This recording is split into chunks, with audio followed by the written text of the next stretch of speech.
Ya, puji Tuhan. Silakan duduk, Salam. Nah, puji Tuhan. Hari ini kita belajar kembali tentang bagaimana Tuhan memimpin seorang, ya. Tuhan memberkati seorang. Makanya saya tetap berkata tema kita tentang Roh Kudus. Saudara, ya, kalau yang lalu Roh Kudus menolong seorang yang namanya Daud sampai dia diurapi, lalu dia dikuasai, lalu jalannya ditetapkan oleh Tuhan. Makanya waktu dia dalam sengsara, dia tidak mengadili orang lain yang membuat dia sengsara. Dia percaya bahwa apapun yang dibuat Tuhan, apapun yang dilakukannya adalah membawa dia kepada sebuah keberhasilan yang luar biasa. Ya, makanya Bapak Ibu Saudara, kalau saudara sepertinya jalan kita belok karena perbuatan orang, orang itu sebenarnya bukan penjahat untuk kita. Sementara dia dijemahat, penjahat, tapi nanti dia jadi pahlawan untuk kita. Yang setuju katakan amin. Kalau bukan karena kejahatan orang itu, kita tidak sampai seperti ini loh saudara.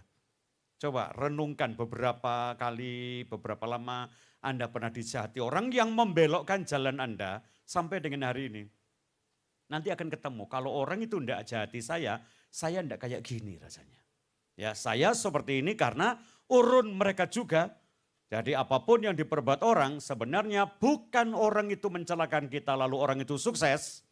Saudara tetap berkata bahwa apapun yang dilakukan orang sehingga jalan kita belok, itu bukan manusia yang berkarya, itu tetap karyanya Tuhan.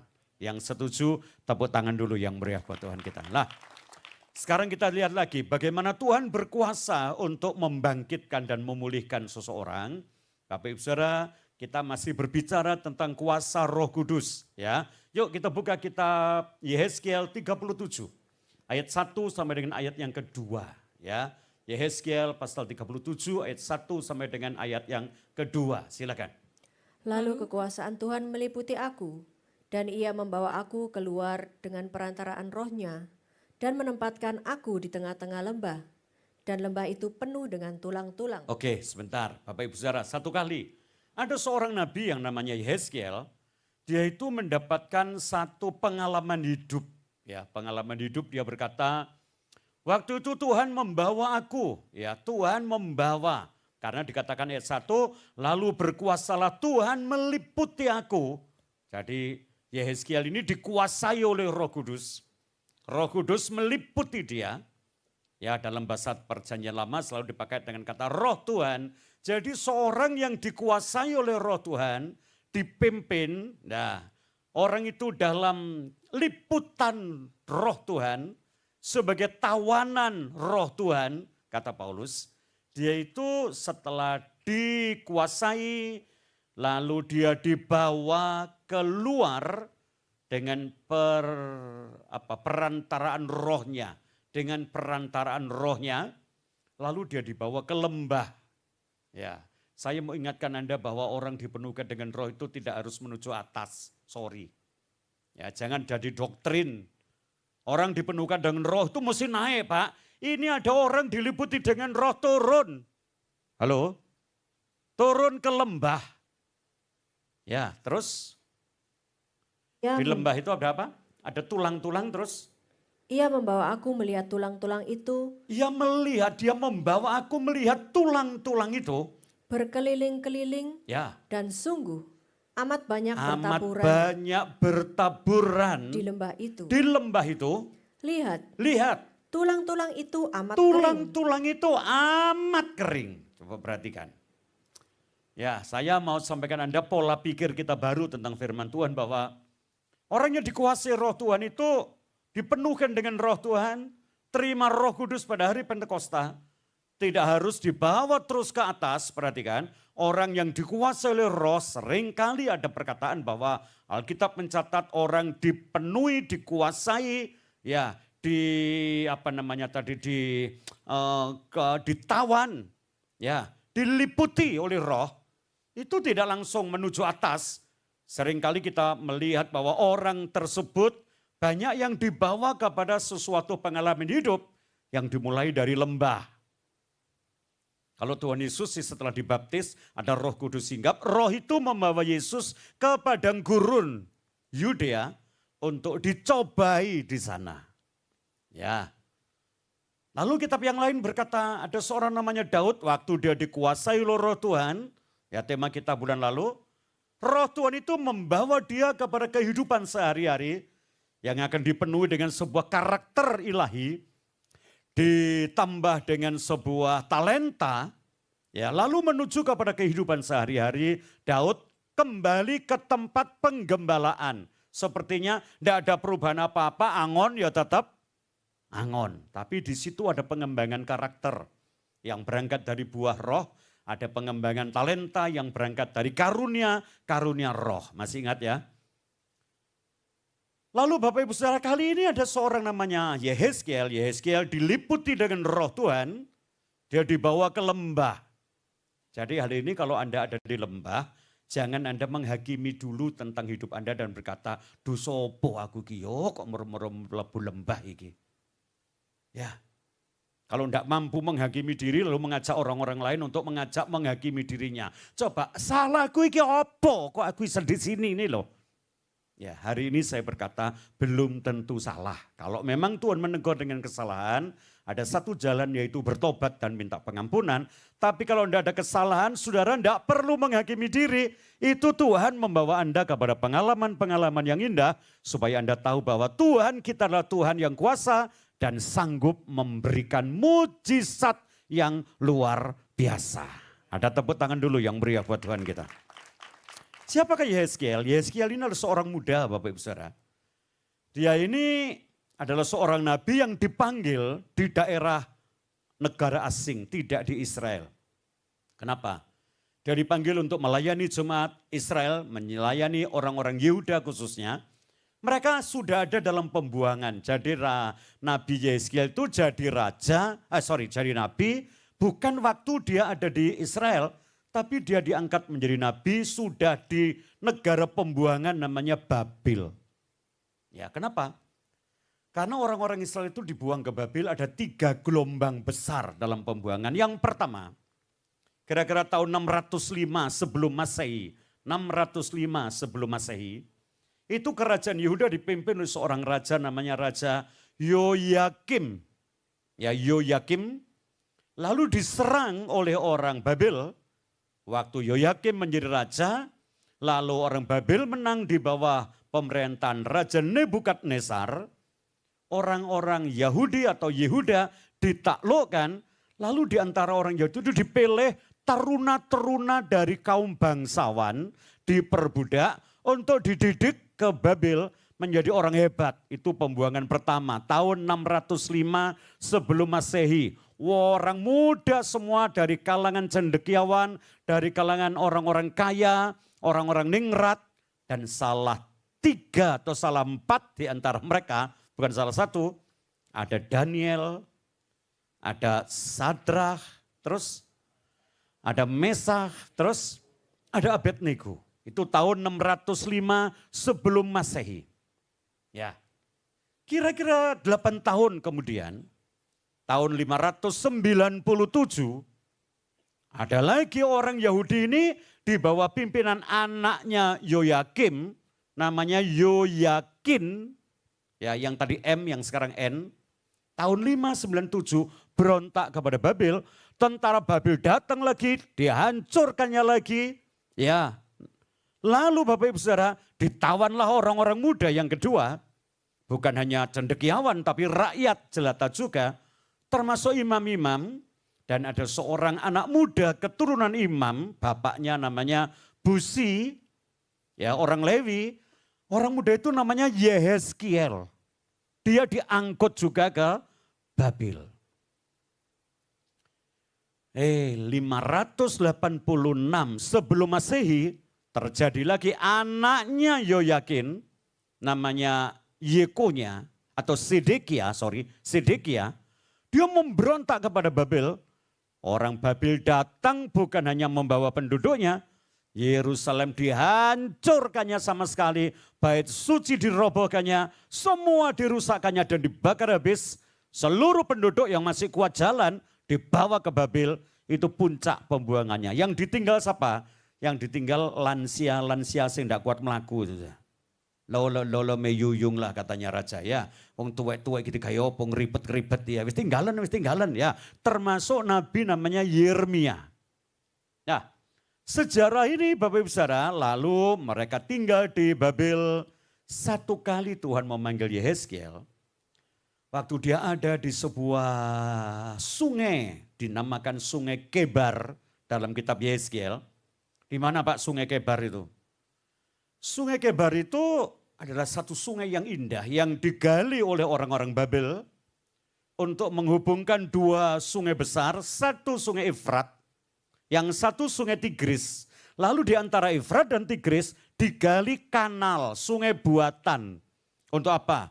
Untuk menyeberangkan perahu-perahu atau kapal-kapal yang membawa harta benda atau dagangan menuju ke benua yang lain lewat dua sungai besar ini. Nah, sungai ini juga disebut dengan semua sungai namanya Sungai Babylon. Nah, kelihatannya di situ tuh ada tempat orang-orang Israel beribadah menghadap ke barat, ke arah Yerusalem.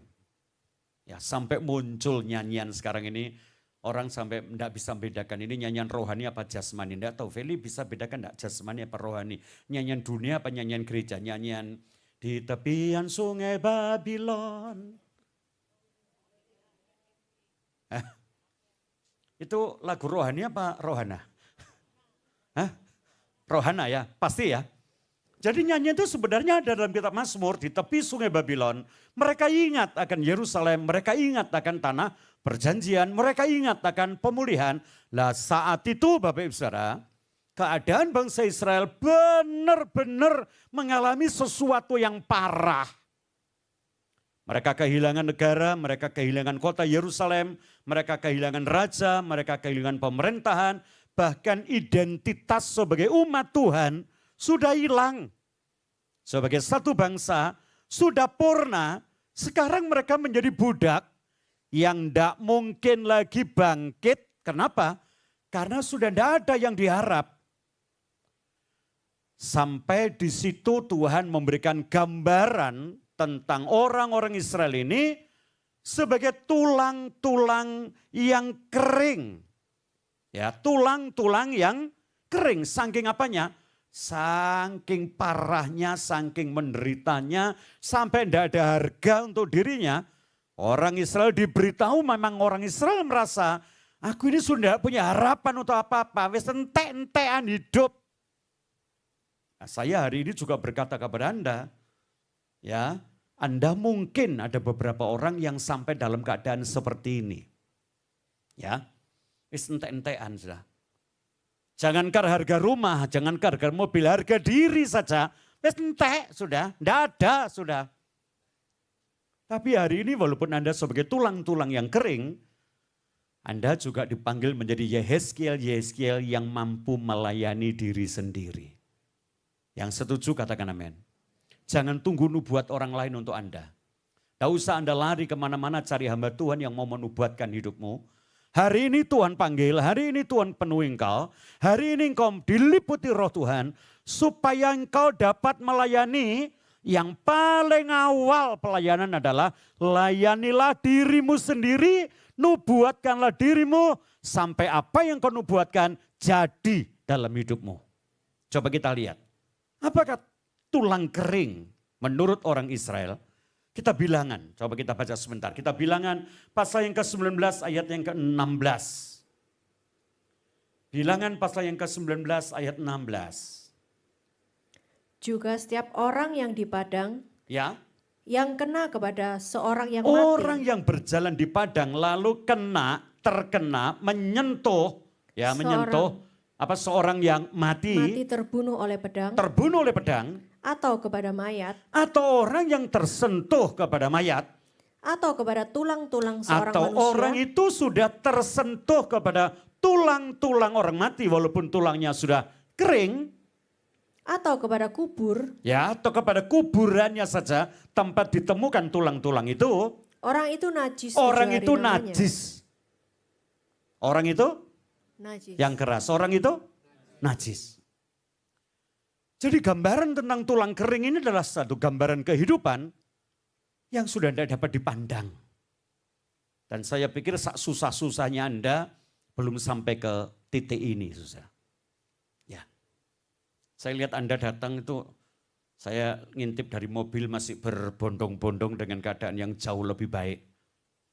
Ini Israel waktu itu sampai digambarkan menjadi tulang kering dalam satu lembah. Di bawah, sudah tempatnya di bawah, orang tidak akan dapat menyentuh, orang tidak mau lagi memegang. Kenapa?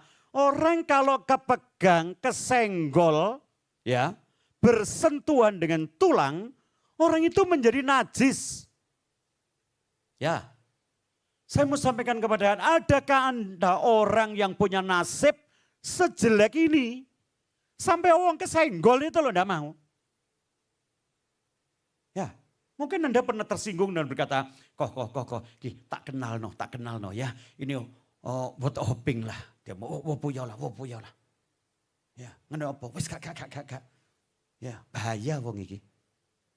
Pernah? Menyakitkan enggak kira-kira? Yang satu anggap hoping, yang satu puyo lah. Loh, kenapa? Waduh, ini menonggam lah. Mereka ini orang yang berbahaya gitu ya. Itu aja orang tersinggung. Apalagi kalau Anda mau dikenalkan orang berkata, lu jangan, mau ini najis loh. Saya berkata dengan iman, dengan percaya, tidak ada di antara kita yang punya nasib, keadaan, kapasitas hidup yang seperti demikian. Tapi kalau toh ada, saudara jangan pernah takut dan jangan gentar. Hari ini ada berita baik. Ada seorang pelayan yang akan melayani Anda dan pelayan itu adalah dirimu sendiri. Yang setuju tepuk tangan dulu yang meriah buat Tuhan kita. Apa yang terjadi pada waktu ada di lembah, Yehezkiel ada di sana, lanjut, tolong. Ya. Ayat berikutnya. Ayat 4. Atau ayat 3, ayat 3. Ayat 3. Lalu ia berfirman kepadaku. Lalu Tuhan berfirman kepada Yehezkiel. Hai anak manusia. Hai anak manusia, hai Yehezkiel. Dapatkah tulang-tulang ini dihidupkan kembali? Dapatkah tulang-tulang ini dihidupkan kembali? Dapatkah orang yang punya nasib seperti ini dipulihkan? Terus? Aku menjawab. Yehezkiel menjawab. Ya Tuhan. Ya Tuhan. Engkaulah yang mengetahui. Engkaulah yang mengetahui. Perhatikan jawaban ini bagus. Yehezkiel, apa yang kau lihat? Aku melihat tulang-tulang yang kering. Lalu Tuhan berkata, dapatkah tulang-tulang kering ini dihidupkan, Yehezkiel? Secara logika Yehezkiel pasti dapat berkata, tidak mungkin. Nah kenapa? Sudah kering. Ya, bangkit dari antara orang mati ada sudah sulit, apalagi sudah kering ini. Tidak mungkin. Tapi Yehezkiel menyadari benar, secara logikaku, secara pikiranku, jawabannya sudah pasti. Anda kalau ditanya, wong mati apa iso urip maneh? Anda pasti punya jawaban. Jawaban Anda kan jadi nyanyian orang kuno sampai orang modern. Ya, wong mati ku iso maneh, urip maneh. Ya, karena ada nyanyian kuno suluku-suluku batok-batoke, ilailo si Romo menyang Solo oleh-oleh, payung muto mak jentit lulubah wong mati. Wis gak obah wis, mari lek mati. Secara logika, secara pemikiran, Yehezkiel pasti akan menjadikan satu jawaban. Tidak mungkin. Tapi karena Tuhan yang bertanya, Yehezkiel di samping pakai logikanya, dia masih juga pakai imannya. Dia punya satu doktrin yang kuat dari orang Israel bahwa Tuhan adalah Elohim yang berkuasa. Dia tidak sekedar jawab karena dia yang tanya, Yehezkiel, dapatkah tulang-tulang ini dihidupkan kembali? Dia berkata, engkau juga yang mengetahuinya Tuhan. Artinya, kalau engkau mau, apakah yang tidak bisa? Dan kalau engkau tidak mau, siapakah yang dapat melakukannya? Wah, hebat loh. Ya, utak memang ngomong gak kira Tuhan. Tapi iman berkata, apa yang gak kira untuk utak, itu masih mungkin bagi Tuhan. Ayo tangannya diangkat sama-sama. Yang menurut otak tidak bisa. Lagi yang menurut otak tidak bisa. Menurut iman pasti bisa. Apa yang manusia tidak bisa, Tuhan masih bisa melakukannya. Ngomong dengan sebelah, mikir ya wis gak iso. Tapi Tuhan masih bisa melakukannya.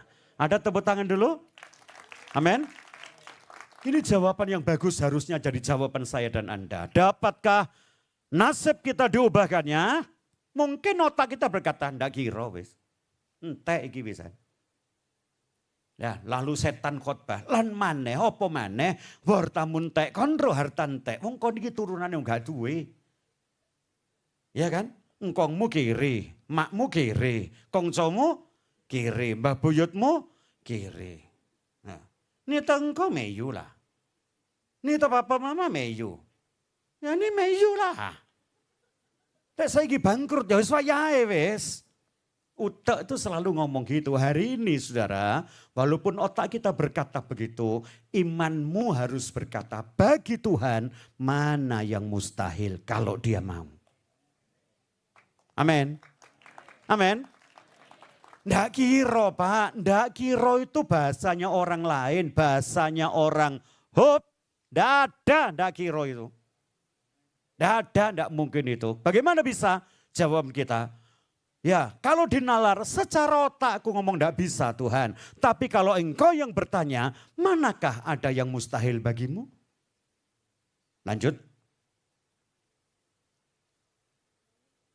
Lalu firman-Nya kepadaku, bernubuatlah mengenai tulang-tulang ini. Wah, terus.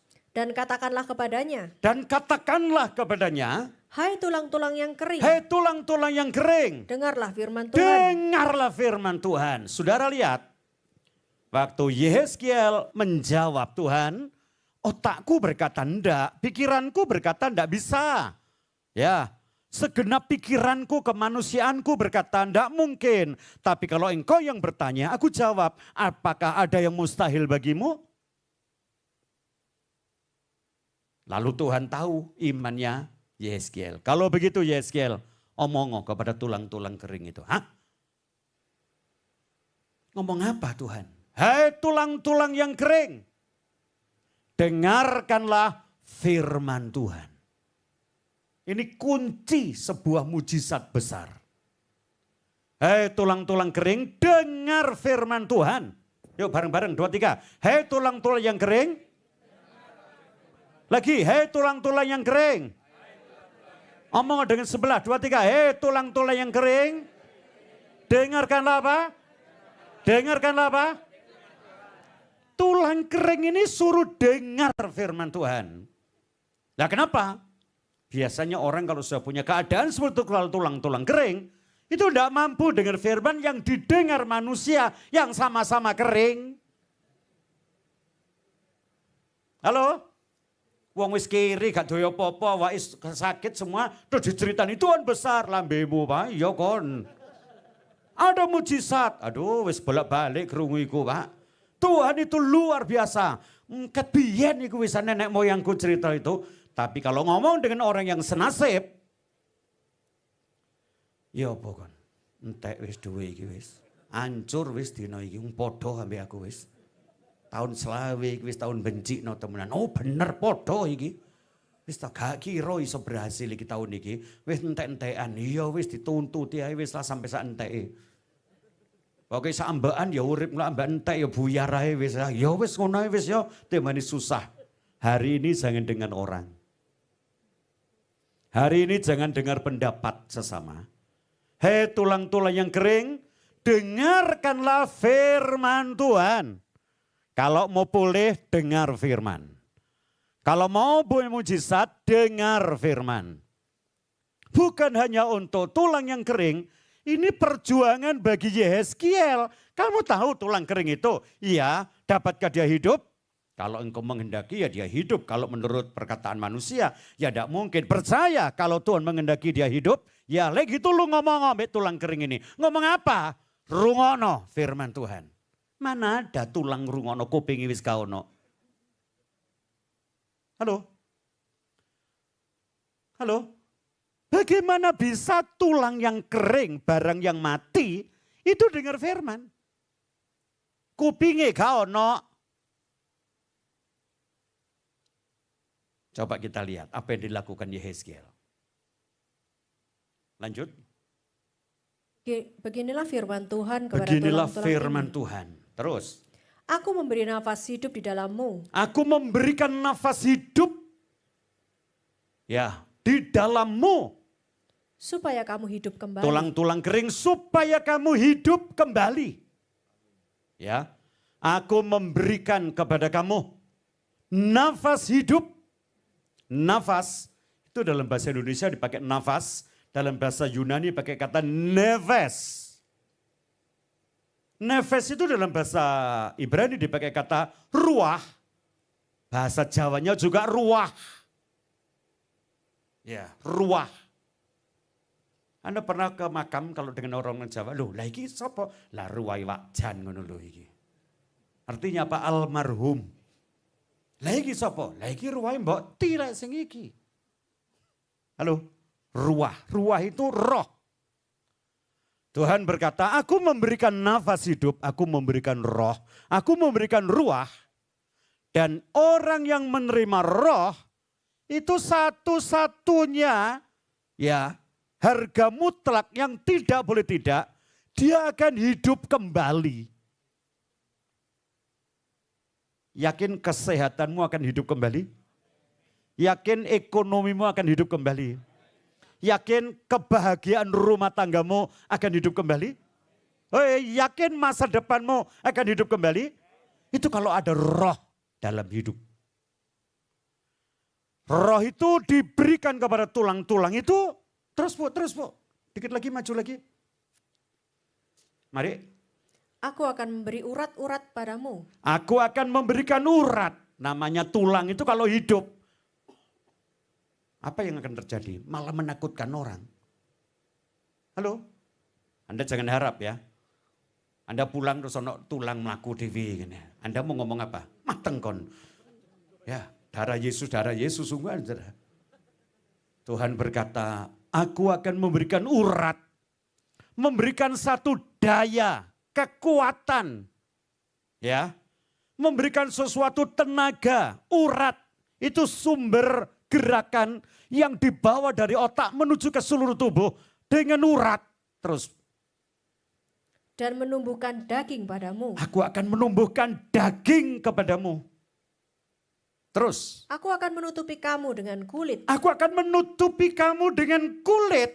Jadi tulang, sekarang kamu punya urat, sekarang kamu punya daging, punya bentuk. Sekarang tak tutup dengan kulit. Dan memberikan kamu nafas hidup. Lah dihembuskanlah nafas hidup itu kepada kamu. Supaya kamu hidup kembali. Supaya kamu hidup kembali. Dan kamu akan mengetahui bahwa Ya. akulah Tuhan. Tepuk tangan dulu yang meriah buat Tuhan. Saudara. Bagaimana bisa? Kalau roh Tuhan membawa seorang kepada lembah. Seorang dibawa Tuhan kepada sebuah kekeringan kehidupan. Sampai rasanya sulit dan tidak bisa bangkit. Percayalah Tuhan akan membangkitkan saya dan saudara dengan rohnya. Amin. Amin. Bagaimana Tuhan punya kemauan. Ya, sampai kemauannya dia itu memulihkan umatnya. Yang digambarkan sebagai tulang-tulang yang kering. Menjadi hidup kembali dan hidupnya itu sempurna. Itu seperti waktu Tuhan menciptakan manusia yang seutuhnya. Coba kita lihat Ayub pasal yang ke-10 ayat 11. Ya. Itu ada satu ayat yang merekam bagaimana kejadian seseorang. Ya. Coba Ayub pasal yang ke-10 ayat yang ke-11. Engkau mengenakan kulit dan daging kepadaku. Ayo coba mulai ayat yang ke-9 dah. Supaya lebih jelas. Ingatlah.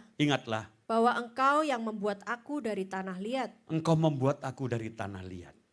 Tetapi engkau hendak menjadikan aku debu kembali. Bukankah engkau yang mencurahkan aku seperti air susu? Ayub berkata, bukankah engkau yang mencurahkan aku pada permulaan kejadianku seperti air susu. Jadi manusia itu dulu encer kayak susu itu loh. Terus. Dan mengentalkan aku seperti keju. Dan dalam kandungan ibu itu cairan yang kayak susu itu dikentalkan jadi kayak keju. Terus. Engkau mengenakan kulit dan daging kepadaku. Lalu dibungkus kulit, diisi daging, kayak bikin lumpia. Wis ana bentuke kan sekarang. Terus serta menjalin aku dengan tulang dan urat. dijalin dengan tulang, lalu diikat dengan urat. Itu waktu Tuhan menciptakan manusia dalam kandungan ibunya. Terus, dikit lagi. Hidup dan kasih setia kau Lalu Tuhan karuniakan. berikan hidup dan kasih setia atau kemurahan. Kau karuniakan kepadaku. Ya. Dan pemeliharaanmu. Lalu Tuhan pelihara. Menjaga nyawaku. Dan Tuhan menjaga nyawa kita sampai seperti yang kita ada. Karena satu dan lain hal, manusia itu mati dalam peperangan, lalu dia dikumpulkan dalam sebuah lembah, dalam penglihatan itu, dilihatlah oleh Yeskiel sebagai tulang-tulang yang kering. Dan tulang kering itu untuk pulih, Bapak Ibu Saudara, jalan yang pertama adalah dengar firman Tuhan. Yuk pakai tangan, ngomong sama saya, 2, 3. Dengar. Lagi ngomong sama-sama, 2, 3. Katakan kalau mau pulih dengar firman Tuhan. 2, 3. Ngomong dengan sebelah itu. Kalau mau pulih dengar firman Tuhan. Kenapa? Karena kalau firman itu yang berbicara, tidak ada yang mustahil untuk firman itu. Ada satu pengakuan dari Daud. Mazmur pasal 33. 3 tambah 3 berapa? 6 ya, ayat 6. 3 tambah 3, 6 ya, ayat 6. Oleh firman Tuhan. Oleh firman Tuhan. Langit telah dijadikan. Langit telah dijadikan. Oleh nafas dari mulutnya. Oleh nafas, oleh ruah, oleh roh yang tadi kita baca. Dengan itu nafas yang keluar dari mulutnya terus. Segala tentaranya. Semua tentara langit ada. Coba kalau Tuhan bicara. Sekarang 3 kali 3, 9. Ayat yang ke-9. Coba ya, caranya menghafal ayat itu begitu saya. 3 ayat 9. Sebab dia berfirman. Kalau dia berfirman, dia berkata-kata. Maka semuanya jadi. Maka semuanya jadi. Terus. Dia memberi perintah. Kalau dia memberi perintah. Maka semuanya ada. Semuanya ada. Makanya Yehezkiel kasih perintah kepada tulang-tulang itu. Ya, ayo dengar firman. Ya. Hari ini saya berkata kalau Tuhan berbicara, yang dibicarakan jadi, kalau dia menghembuskan, apa tadi ayat 6 tolong ulang Ibu, ayat 6, sorry. Oleh firman Tuhan. Oleh firman Tuhan. Langit telah dijadikan. Ya. Oleh nafas dari mulutnya. Oleh nafas, oleh hembusan dari mulutnya. Segala tentaranya. Ya, itu yang dipalsukan manusia sampai sekarang. Ya, oleh perkataan dan oleh hembusan. Oleh perkataan dan oleh nafas. Makanya tidak jarang orang dipulihkan secara manusia, dikasih kata-kata, lalu diisi dengan hembusan. Woi, loro apa anakmu iki? Setep sedina ping 7, Mbah.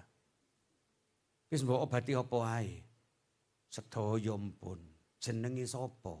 Suwarno. Laire dina apa? Kemis Pon. Kene gorene. Lalu dia mulai berkata-kata kayak Tuhan. Nger si jabang bayene Suwarno asale saka Roh Suci turune Adam kang lair ana dina Kemis Pon. Kowe ning donya ora dhewe karo sedulurmu kang ana alam alus yaiku kakange kawadine ari-ari kang cedhak tanpa senggolen adoh tanpa lenganan dulur 4, 5 pancer. Tahu dulur 4, 5 pancer? Arah angin. Nanti dalam kitab Yeskel itu ada arah angin. Tung nan sipe. Ya, tung nan sipe. Ya, betul ya. Tung itu timur kan, nan selatan, si itu barat, P itu utara. Ya. Dulur 4, 5 pancer iki kan bakal nulungi ning donya tumangane akhir, yen apa-apa takono marang dulurmu, yaiku kakange kawadine ari-ari, kakange sing barep adine sing ragil, kang cedhak tanpa senggolan, adoh tanpa langenan. Terus disebul. Nafasnya dikeluarkan. Ping piro? Hah? Nyebule ping piro? Hah? Sing langganan roh, ono sing ping 3, ono sing sepisan gitu ya. Disebul ya. Sebenarnya kalau saya ngomong, ini adalah sesuatu pelajaran yang bukan hanya satu bentuk fisik dari kebenaran firman. Ya. Dan ini juga satu pemalsuan. Kalau Tuhan yang ngomong, semuanya ada. Kalau Tuhan yang menghembuskan nafasnya, semuanya jadi. Kalau manusia ngomong tok. Kalau Tuhan menghembus dengan nafasnya, ada sesuatu mujizat. Kalau manusia nyebul, tiwas basin, ndak ono opo-opo nih. Tapi pelajaran itu juga bagus. Diterangkan siapakah penolong yang sejati. Penolong yang sejati adalah dulur papat limo pancer dari semua arah, tapi di tengah dia. Ndak usah dekat tanpa dapat diri pegang, jauh tanpa rindu. Kenapa? Dia ada di dalam kita. Kakangi kawah adini hari-hari, kakangi sembarep adini sing ragil. Betul kan ya? Kokonya nomor 1, kokonya yang sulung, titinya yang bungsu. Lu lewes bungsu kan gak duwe titi. Saudara. Kenapa? Dialah yang awal dan dialah yang akhir. Dia alfa, dia omega, dia yang mengawali semua, dia juga yang tidak pernah berakhir, yaitu Yesus Kristus. Yang setuju katakan? Apa yang terjadi pada waktu Yehezkiel mulai bernubuat, saudara? Coba perhatikan sekali lagi ya. Ya, supaya kita lihat. Ayat yang ke-7, tolong ulangi lagi Bu. Lalu aku bernubuat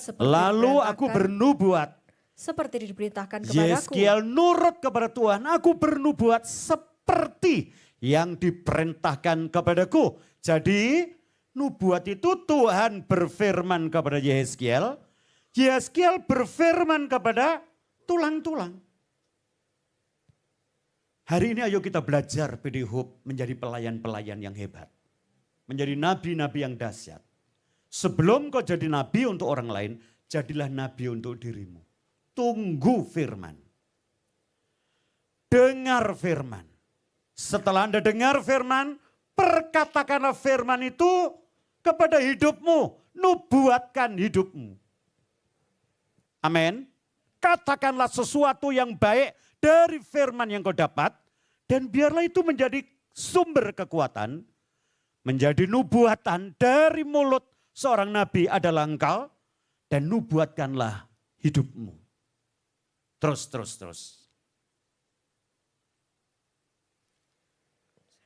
Dan segera sesudah aku bernubuat. Sesudah aku bernubuat, lihat saya. Setelah Yehezkiel mampu mengucapkannya. Dia tinggalkan ketidakpercayaannya. Dia mulai berpaling kepada bagi Tuhan. Tidak ada yang mustahil. Kalau engkau menyuruh aku melakukannya. Aku bernubuat.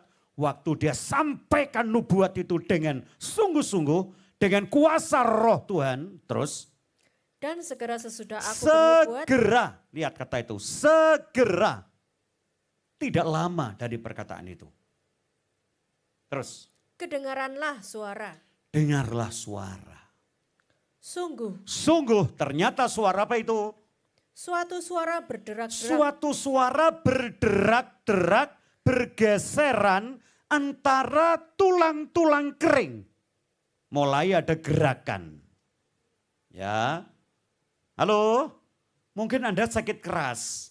Lalu Anda bernubuat, saya sehat. Dalam nama Yesus saya sehat. Saya ngomong ada dasarnya. Firman Tuhan berkata, oleh bilur-bilurnya saya disembuhkan. Lalu ada gerakan, ndak ilang lorone, mek ngelune tok sing ilang. Saudara jangan perhatikan. Itu adalah sebuah gerakan awal. Ya, itu gerakan awal dari kecil.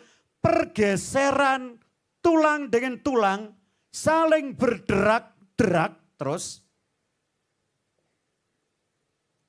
Dan tulang-tulang itu bertemu satu sama lain. Gerakan itu untuk apa?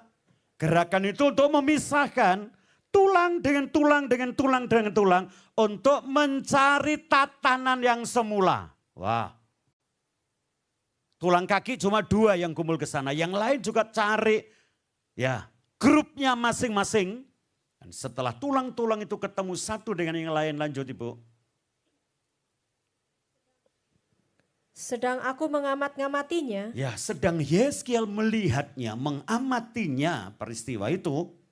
lihat, Lihat, urat-urat ada urat-urat ada. dan daging tumbuh padanya. Daging tumbuh pada tulang yang telah kering itu. Kemudian kulit menutupinya, Kemudian kulit menutupinya. tetapi mereka belum bernafas. Lah, mereka belum hidup. Ya. Proses demi proses terjadi. Pada waktu Yeskiel mulai bernubuat, segera nubuat itu selesai, tulang-tulang itu bergerak mencari kelompok masing-masing, membentuk satu tubuh manusia. Berikutnya, lihat tulang-tulang itu mulai melihat ada urat-urat yang mempersatukannya, diikatnya dengan urat, lalu ditutupnya dengan daging dan kulit. Tapi mereka belum bernafas. Terus harus undang siapa untuk menghidupkan mereka ini? Lanjut. Maka firman-Nya kepadaku, Lalu firman Tuhan datang kepada Yeskiel. bernubuatlah kepada nafas hidup itu. Bernubuatlah kepada nafas hidup itu. Bernubuatlah, Ayo bernubuatlah. hai anak manusia, Hai anak manusia, kenapa sampai 2 kali kata bernubuatlah? Sampai di sini Yeskiel benar-benar pada satu titik. Tidak mungkin wis. Ya sudah sampai ini. Tidak tahu siapa lagi yang harus melanjutkan ini. Tapi Tuhan berkata Yeskiel, ayo bernubuat terus. Ayo katakan lagi. Mungkin Yeskiel masih, ayo sekali lagi katakan kepada roh, kepada ruah, kepada nafas kehidupan itu. Ayo katakan. Terus. dan katakanlah kepada nafas hidup Ya, itu. katakan kepada nafas hidup itu. Beginilah firman Tuhan. Beginilah firman Tuhan berdasarkan firman. Hai Terus. nafas hidup, Ya Roh Kudus, ya nafas hidup. datanglah dari keempat penjuru angin. Datanglah dari keempat penjuru angin, Tong, Nan, Sipe. Ya. Makanya di Cungko itu ada kota namanya Tongchin, itu Tokyo. Nanjing itu ada kota sebelah selatan namanya Nanning. Beijing itu ya Beijing. Ya.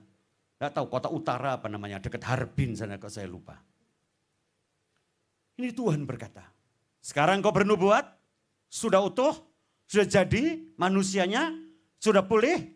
Ya tapi belum hidup, sekarang bernubuatlah, perkatakanlah lagi, ayo ucapkan lagi. Apa doanya, apa ucapannya? Ya Roh Kudus, ya nafas hidup, datanglah. Begitu Yeskiel berdoa, lalu terjadilah nafas hidup itu datang dari keempat penjuru angin terus dan berhembus Dan berhembuslah ke dalam orang-orang yang terbunuh kepada ini, orang-orang yang telah terbunuh, yang telah kering itu. supaya mereka hidup kembali. Supaya apa? Supaya mereka hidup kembali. Wah. Ayo lanjut dikit, lanjut dikit. Ada waktu Lalu sedikit. aku bernubuat seperti diperintahkan Lalu aku juga kepadamu. bernubuat seperti yang Tuhan perintahkan itu kepada tulang-tulang kering. Dan nafas hidup itu masuk ke Ya. dalam mereka. Nah, Sehingga mereka hidup kembali. sehingga mereka hidup kembali. Mereka menjejakkan kakinya. Lihat, mereka menjejakkan kakinya, mereka berjalan. Suatu tentara yang sangat Siapakah besar. sebenarnya yang kering itu? Yang kering itu adalah tentara-tentara dalam jumlah yang besar. Sekarang saudara kenal dirimu. Siapa engkau?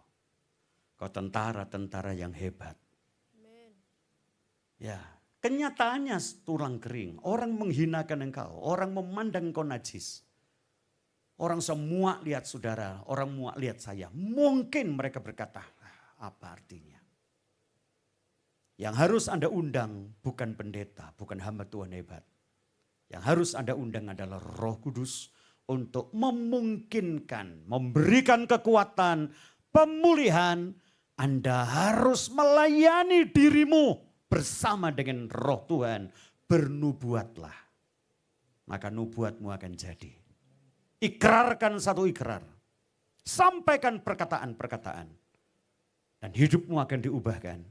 Dan sesungguhnya engkau bukanlah tulang kering, tapi engkau adalah tentara-tentara besar untuk kemuliaan Tuhan. Ayat penutup kita baca Amsal Soleman. Pasal 23 ayat yang ke-18.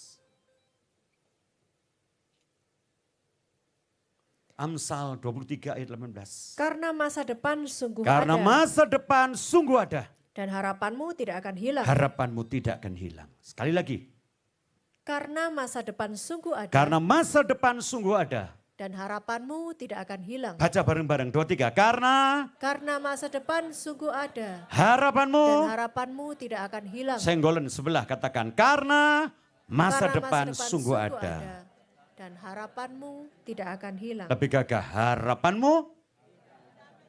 Harapanmu. Ya, kita masih punya pengharapan. Hope. Ya, masih ada pemulihan. Hai tentara-tentara besar. Mulailah bergerak. Mulailah nikmati pemulihan. Anda akan pulih karena Anda semua adalah tentara-tentara besar bagi Tuhan. Amin. Tuhan memberkati kita. Puji Tuhan. Mari.